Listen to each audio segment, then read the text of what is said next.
Banten tidak hanya dikenal lewat sejarah kesultanannya, tetapi juga lewat kekayaan bahasanya yang hidup di tengah masyarakat.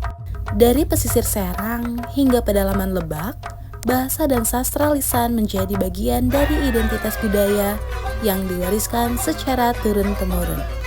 Melalui tutur kata, pantun, dan cerita rakyat, masyarakat Banten menanamkan nilai kehidupan dan kearifan lokal.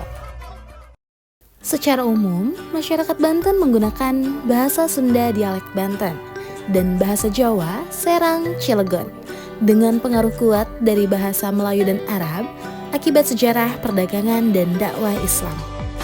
Dialek Sunda Banten dikenal lebih keras dan lugas, mencerminkan karakter masyarakatnya yang tegas namun ramah.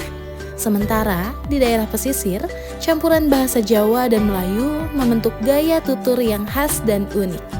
Bahasa di Banten tidak sekadar alat komunikasi, tetapi juga menjadi wadah untuk mengekspresikan identitas, perasaan, dan nilai budaya yang hidup di kalangan masyarakat. Menurut salah seorang pemandu wisata di Museum Negeri Banten mengatakan, sastra lisan Banten tumbuh seiring perkembangan bahasanya.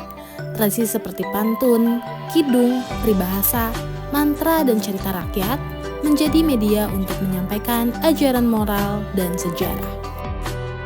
Adapun beberapa bentuk sastra lisan yang populer di Banten antara lain pantun penasihat sebagai pesan kehidupan, cerita rakyat seperti legenda Ki Washid, asal-usul Gunung Pinang, dan kisah para wali.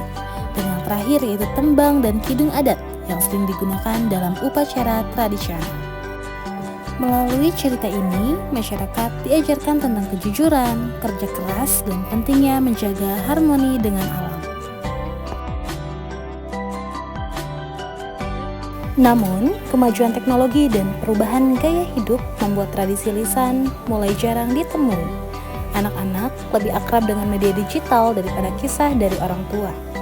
Karena itu, berbagai upaya pelestarian harus dilakukan, mulai dari dokumentasi sastra lisan oleh Dinas Kebudayaan Banten, pembelajaran muatan lokal di sekolah, hingga kegiatan festival dan lomba pantun daerah.